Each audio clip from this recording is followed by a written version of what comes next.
when I was 18, I went on a lad's holiday to Greece, and it was the first time I'd been abroad as an adult alone with my friends. Obviously, it wasn't just me. In fact, there was like maybe 35 of us, 40 of us. It was the standard thing to do.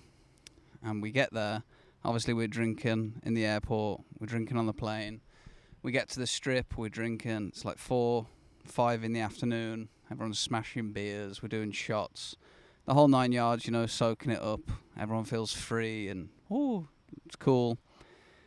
And then we go back to the hotel to get changed, to get re-energized for a full night of drinking. Take a couple of hours nap. Have a couple of beers in the bar in the hotel. And then we walk out, and the hotel we picked was a really nice one, actually. We didn't do the cheap hotel that nobody wants to go to. We picked a nice one right on the strip, right near all the main clubs. And we walked out of the hotel. It's got like an archway, pretty big archway. And as soon as we hit the strip, I didn't know it at the time what it was, but now I do know because I've experienced it since. But there was just that smell of violence and problems in the air. It's like a feeling. I don't know if you've ever experienced that, but we're very good at sensing intangible things, humans. And I didn't know what it was, but I was like, oh, something's off here. It's just a weird energy.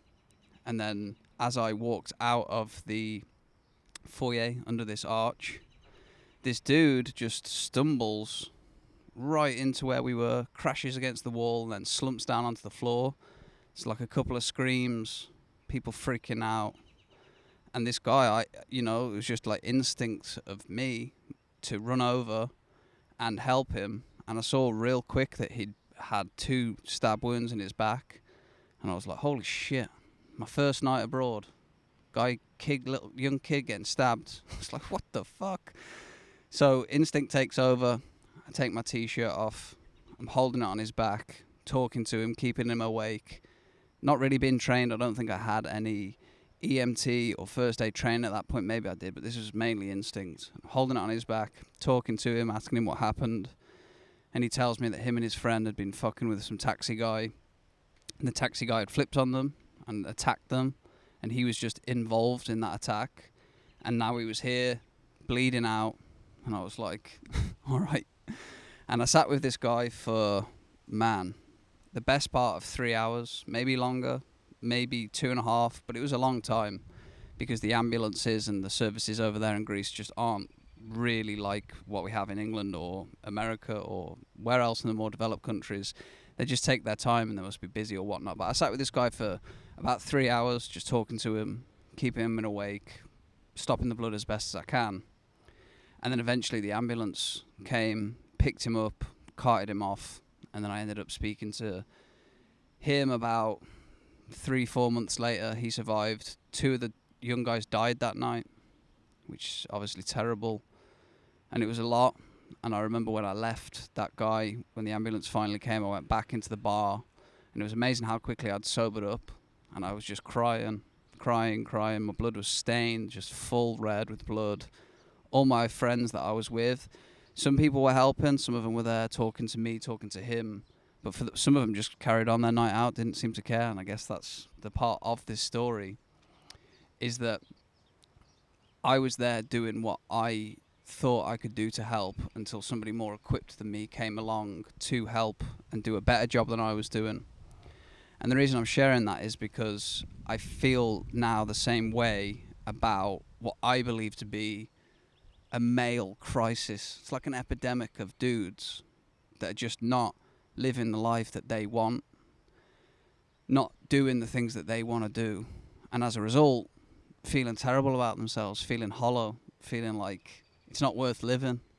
And this isn't me making this up. Obviously, if you look at the statistics of male suicide, discontent, and just spend time looking around, maybe it's you, maybe this resonates with you, maybe you're thankfully out of that mindset and you see it, but man, I see so many dudes, I meet so many dudes day to day, online, offline, that are in that exact place that they don't want to be.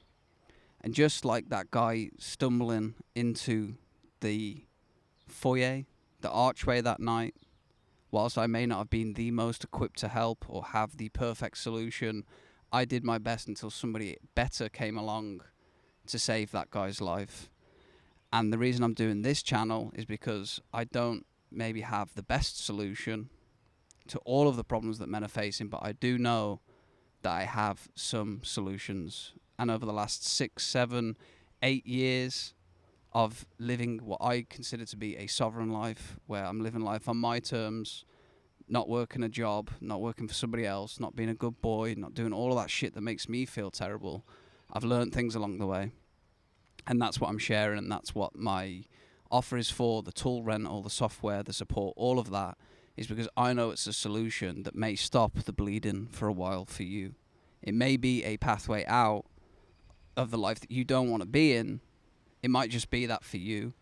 And then when somebody better equipped than me comes along, then I'll retire, go do my own thing, play even more pickleball. I don't know.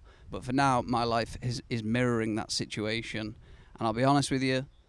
Obviously, why wouldn't I be honest? I'll lie to you. The last 3 years, 2.5, 3 years, I stopped being the guy that was helping stop the bleeding. I'd merged into the crowd and just watching this go on, watching it go by, whilst I sorted out some of my own problems, sorted out some of my own traumas, because I was the guy helping. I've always been that guy, but then I lost that somewhere, and I've been in the crowd watching, observing, and the problem hasn't gone away. It's only, in my opinion, getting worse as things get tighter, as men are more exploited, they are more degraded. It's a real problem.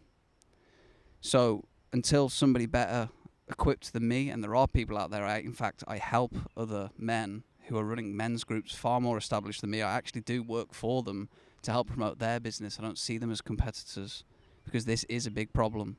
But until I feel somebody is more equipped to share the knowledge that I know and help people in the way I know, help men in the way I know, I'm going to continue on this channel because somebody has to stop the bleeding somewhere.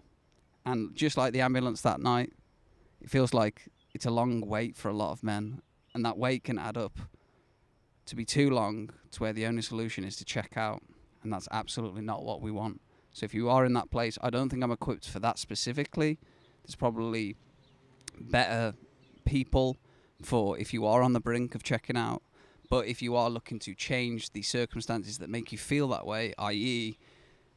living on your own terms, being sovereign, and a whole part of that is becoming commercially viable in a way that makes sense for you, i.e. earning money in a way that generates freedom, purpose, that isn't just going to do some boring ass fucking dead end job that makes you feel like a zombie slave, motherfucking shit bastard.